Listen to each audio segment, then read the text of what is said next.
Kisah Abu Bakar As-Siddiq.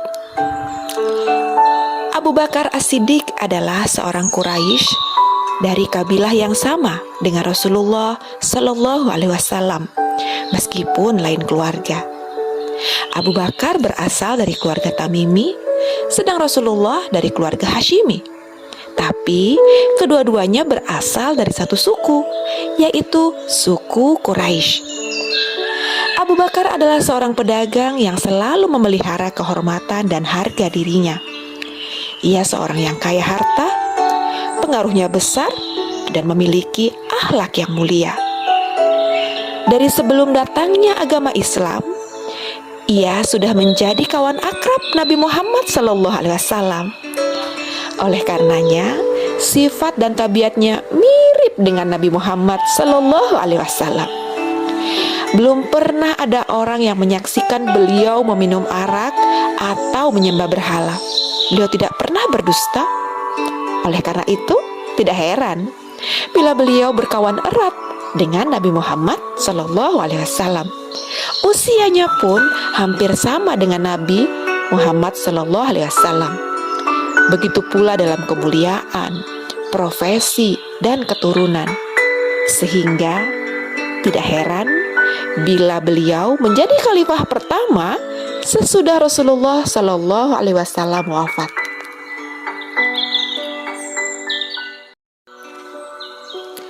Abu Bakar adalah seorang pedagang. Begitu pula Rasulullah Shallallahu Alaihi Wasallam. Beliau menempati kedudukan terhormat di kalangan kaumnya. Begitu pula Rasulullah yang dikenal sebagai pemuda yang jujur. Maka tidak heran bila Abu Bakar menjadi orang pertama pria yang menyambut dan menerima dakwah Rasulullah Shallallahu Alaihi Wasallam saat menyampaikan agama Islam. Nabi Shallallahu Alaihi Wasallam selalu mengutamakan Abu Bakar daripada sahabat-sahabat yang lain, sehingga beliau tampak menonjol di tengah-tengah orang lain. Dari besarnya perhatian Rasulullah kepadanya, orang sudah bisa meramalkan dia akan menjadi khalifah yang sukses dalam setiap sikap dan pendirian dalam menghadapi tantangan kehidupan ini. Beliau telah dapat meraih ketinggian budi dan kesempurnaan iman.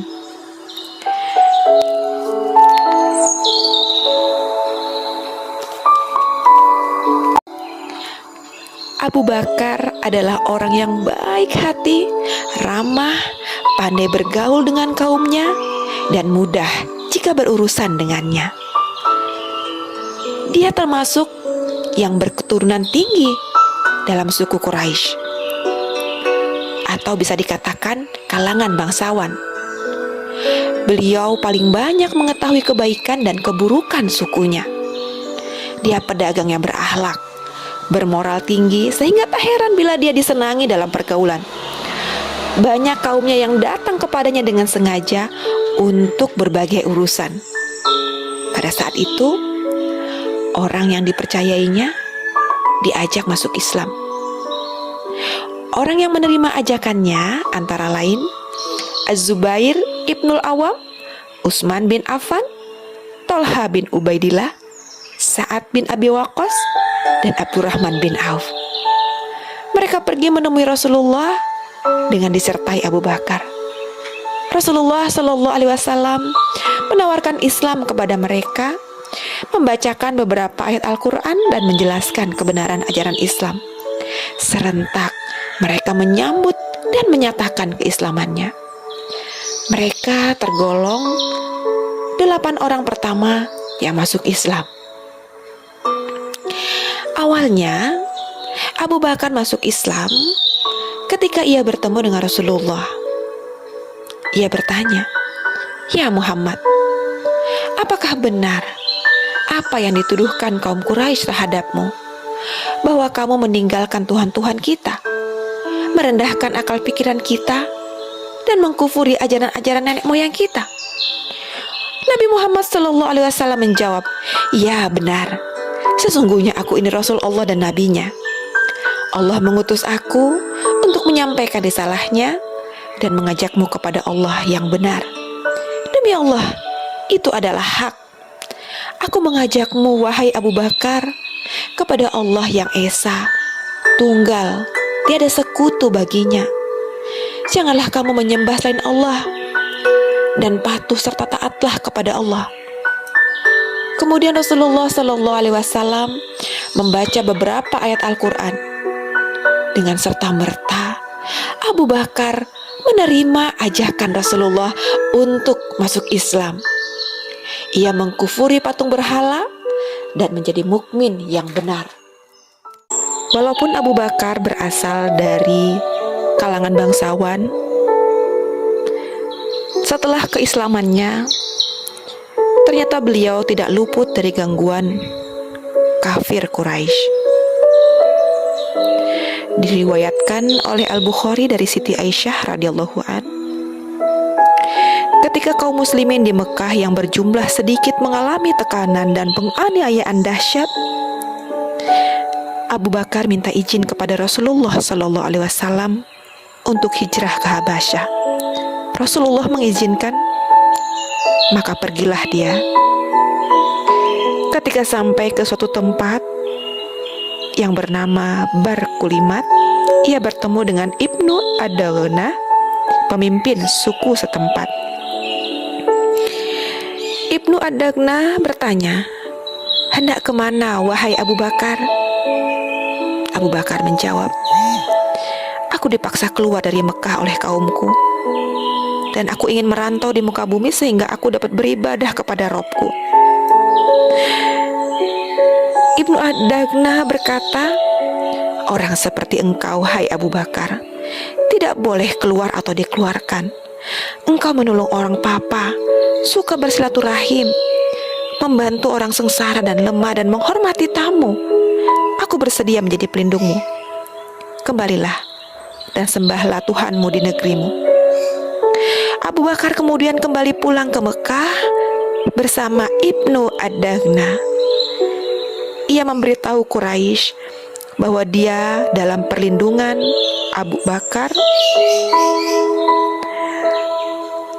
Ibnu Adagna menyampaikan kepada kaum Quraisy bahwa dia melindungi Abu Bakar, dan ia melarang siapapun untuk mengganggu Abu Bakar. Mengetahui hal itu, kaum Quraisy mengemukakan persyaratan.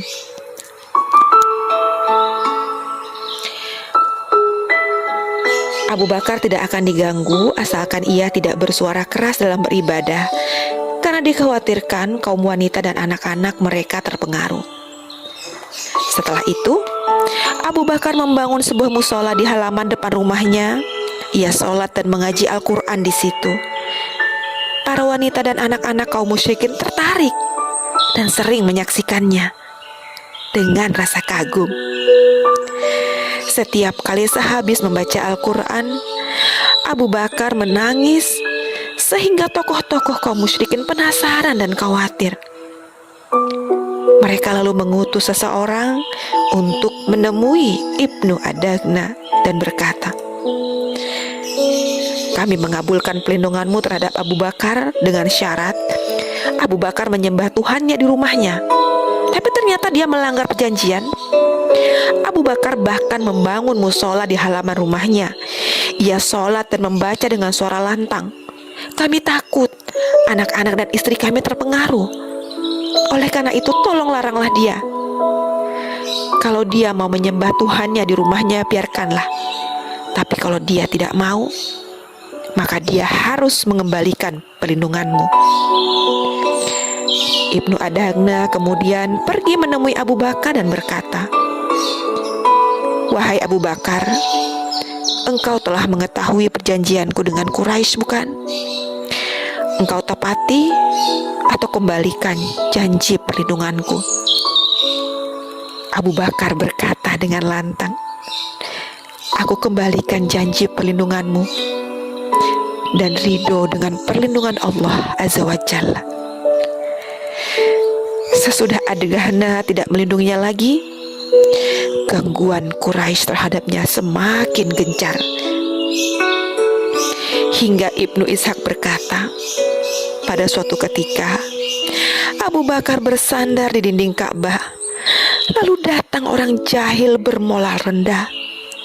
Ia menghampiri Abu Bakar dan menaburkan pasir di atas kepala Abu Bakar. Sesudah itu, Al-Walid ibnul Mughirah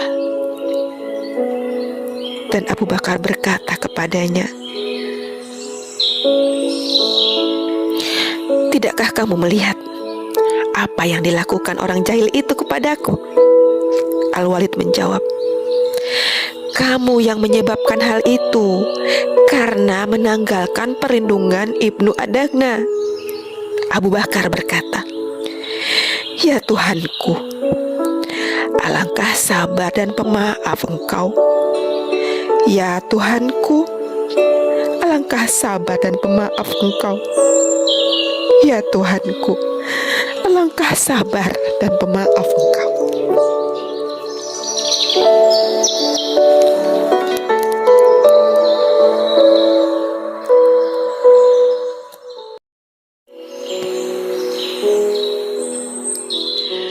Pada suatu hari di masa Khalifah Umar radhiyallahu an, ada beberapa orang yang berbincang-bincang. Orang itu terdengar lebih mengutamakan Umar daripada Abu Bakar. Berita tersebut kemudian sampai kepada Umar. Lalu Umar berkata kepada mereka, "Demi Allah, satu malam dari Abu Bakar lebih baik dari seluruh keluarga Umar. Satu hari dari Abu Bakar lebih baik dari seluruh keluarga Umar." Ketika Rasulullah Shallallahu Alaihi Wasallam pergi menuju gua bersama Abu Bakar, saat itu sebentar Abu Bakar berjalan di depan Rasulullah dan sebentar kemudian berada di belakang Rasulullah. Melihat demikian, Rasulullah bertanya, "Mengapa engkau berbuat begitu, wahai Abu Bakar?" Abu Bakar kemudian menjawab, "Ya Rasulullah, aku ingat lawan mengejar dari belakang, maka aku berjalan di belakangmu. Lalu aku ingat pengintaian lawan dari depan untuk mencelakakanmu, maka aku berjalan di depanmu." Rasulullah kemudian bertanya lagi, "Ya Abu Bakar, kalau terjadi sesuatu, apakah kamu lebih suka dirimu yang terkena dan bukan aku?" "Benar demikian ya Rasulullah, demi yang mengutusmu dengan hak," jawab Abu Bakar. Ketika mereka tiba di pintu gua, Abu Bakar berkata, "Tetaplah di tempatmu ya Rasulullah, aku akan turun dulu untuk mengamankan gua." Lalu Abu Bakar masuk ke dalam gua. Setelah diketahui gua itu aman, Abu Bakar berkata, "Turunlah ya Rasulullah." Umar amat terharu dengan perlakuan Abu Bakar terhadap Rasulullah Shallallahu Alaihi Wasallam.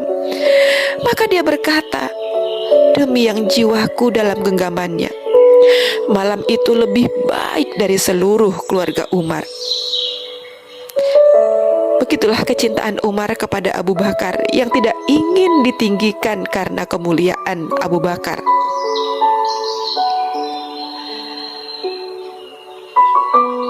Dan di lain waktu, ketika perang Badar, kaum muslimin bersiap-siap menghadapi musuh. Mereka cepat mengambil posisi di medan tempur, dan pada waktu itu Rasulullah Shallallahu Alaihi Wasallam masih khusyuk berdoa, "Ya Allah, jika Engkau binasakan kelompok ini, maka Engkau tidak akan disembah lagi di muka bumi." Lalu Abu Bakar menghampiri Rasulullah dan berkata, "Ya Rasulullah, tenangkan dirimu dan mantapkan hatimu. Sesungguhnya Allah pasti akan menepati janjinya dan sekali-kali tidak akan mengecewakanmu." Mendengar perkataan Abu Bakar, hati Rasulullah menjadi mantap dan tenang. Pantaslah bila Rasulullah menggelarinya As-Siddiq, orang yang selalu benar dan membenarkan Muhammad sebagai Rasulnya.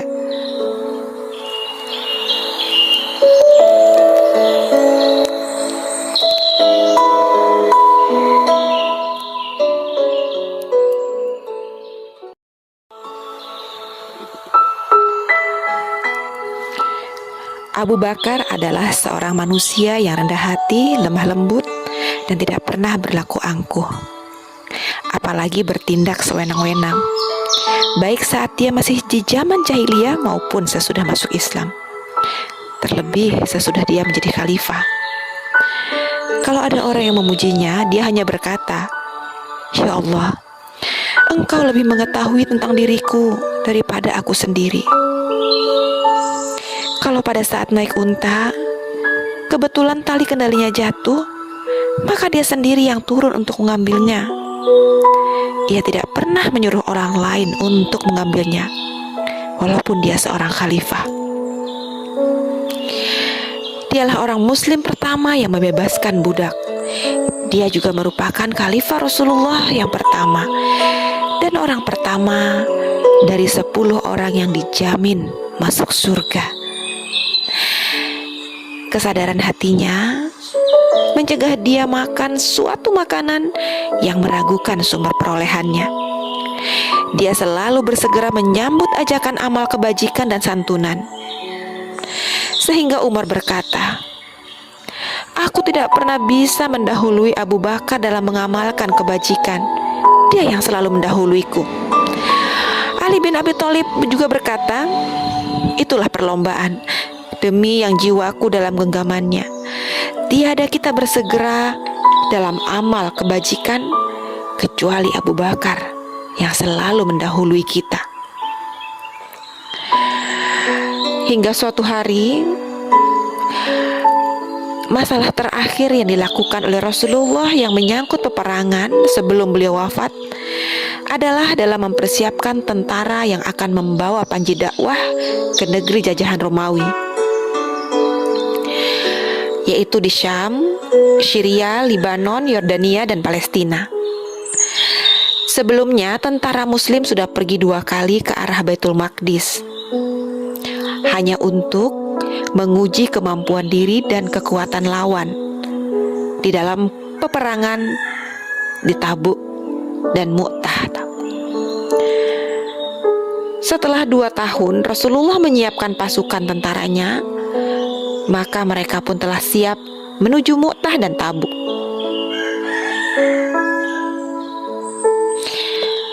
Nabi Shallallahu Alaihi Wasallam memerintahkan kepada segenap sahabat senior, termasuk Abu Bakar dan Umar, agar ikut serta. Komando tertinggi diserahkan kepada seorang pemuda yang masih berusia 20 tahun, yaitu Usama bin Zaid. Sebelum pasukan diberangkatkan menuju Syam, tiba-tiba kaum muslimin disibukkan oleh sakitnya Rasulullah, sampai akhirnya beliau wafat. Setelah wafatnya Rasulullah, para sahabat kemudian bermusyawarah memilih khalifah pengganti kepemimpinan Rasulullah. Dan dari hasil musyawarah itu ditetapkanlah Abu Bakar As-Siddiq sebagai khalifah penggantinya. Setelah beberapa hari Abu Bakar diangkat menjadi khalifah, beliau tetap menyiapkan pasukan yang telah disiapkan oleh Rasulullah selama 2 tahun, yang dipimpin oleh Usama bin Zaid. Meskipun pada waktu itu, karena wafatnya Rasulullah, banyak kaum muslimin yang murtad dan membangkang. Banyak mereka yang menolak mengeluarkan zakat.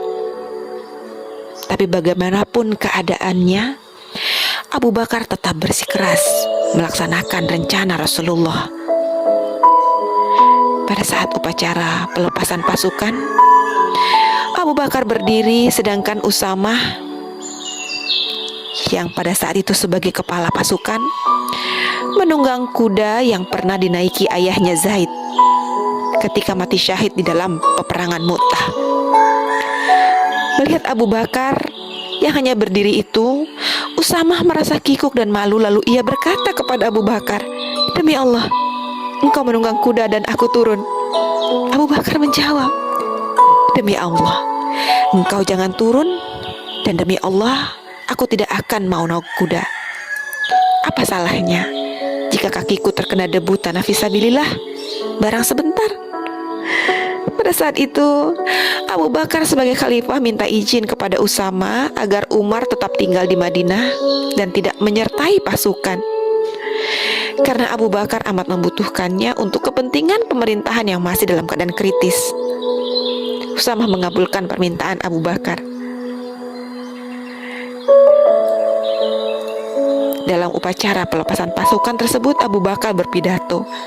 Dalam pidatonya, beliau menyampaikan 10 pesan bersejarah, yaitu jangan berkhianat, jangan berlebih-lebihan, jangan menipu, jangan membunuh lawan dengan cara sadis, jangan membunuh anak-anak, lelaki lanjut usia dan wanita, jangan menobang pohon kurma atau pohon-pohon yang sedang berbuah, jangan melakukan pembakaran, jangan menyembelih domba, sapi, dan unta kecuali hanya untuk sekedar kebutuhan dimakan dagingnya. Nanti kalian akan berjumpa dengan orang-orang yang bertapa dalam biara.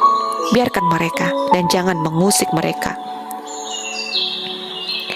Setelah pasukan tersebut pulang dari medan tempur, Abu Bakar bersama penduduk Madinah menyambut kedatangan mereka. Abu Bakar sendiri yang memberi penghormatan dan penghargaan kepada pahlawan muda belia itu yang masih 20 tahun. Peperangan ini merupakan pembuka jalan perluasan wilayah kaum muslimin. Selama kurang dari 2 tahun, kaum muslimin mampu menghadapi tentara Romawi sehingga mereka dapat menguasai Baitul Maqdis pada masa Khalifah Umar bin Khattab. Kemudian Abu Bakar berinisiatif mengumpulkan Al-Quran karena pada saat peperangan Al-Yamamah adalah salah satu peperangan yang dihadapi kaum muslimin setelah Rasulullah wafat, yang menyebabkan banyaknya berguguran para penghafal Al-Quran. Lalu Abu Bakar meminta Zaid untuk mengumpulkan Al-Quran. Banyak sahabat yang menolak, sehingga akhirnya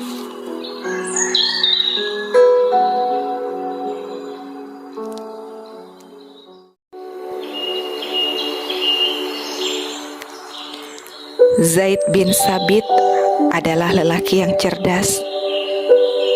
Karena itulah Abu Bakar meminta Zaid untuk menuliskan Al-Quran.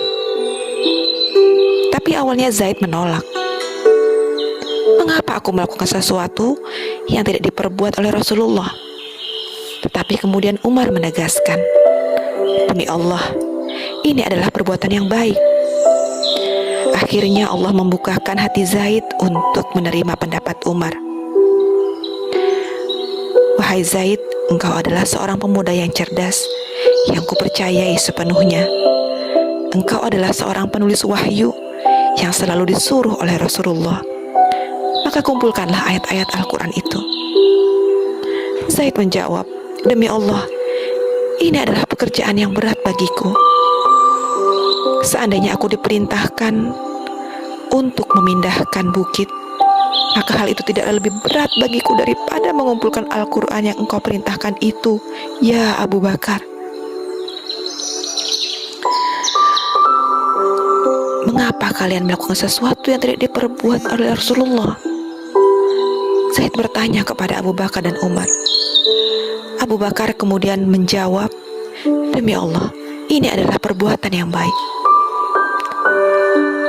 Lalu akhirnya Zaid pun mengumpulkan ayat-ayat Al-Quran yang tercatat pada daun, pelepah kurma, batu, tanah keras, tulang unta, dan dari sahabat-sahabat yang hafal Al-Quran. Zaid bin Sabit bekerja dengan sangat teliti. Meskipun dia hafal Al-Quran secara menyeluruh, tapi dia masih merasa perlu mencocokkan hafalan atau catatan-catatan para sahabat dengan disaksikan oleh 2 orang saksi.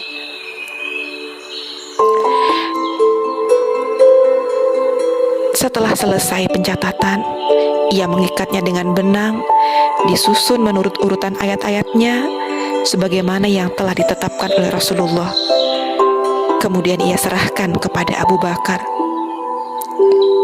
Lembaran-lembaran Al-Quran itu tetap berada di tangan Abu Bakar sampai ia wafat. Kemudian dipindahkan ke rumah Umar radhiyallahu anhu.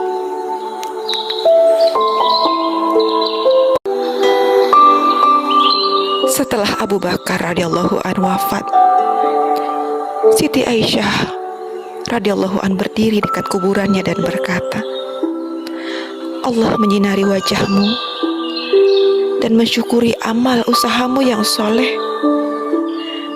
Engkau merendahkan dunia dengan hidup membelakanginya, dan engkau memuliakan akhirat dengan hidup menghadapinya. Bencana paling besar sesudah wafatnya Rasulullah SAW adalah kematianmu, dan musibah terbesar adalah kepergianmu. Kitabullah menjanjikan sebaik-baik hiburan bagimu dan sebaik-baik pengganti dari kamu. Aku akan memohon janji Allah dengan limpahan kesabaran, dan dengan ikhlas aku akan memohon pengampunan bagimu. Abu Bakar radhiyallahu anhu wafat pada hari Senin malam Selasa antara Maghrib dan Isya, tanggal 22 Jumadil Akhir tahun 13 Hijriah dalam usia 63 tahun. Beliau meninggalkan 5 orang anak, 3 laki-laki dan 2 perempuan.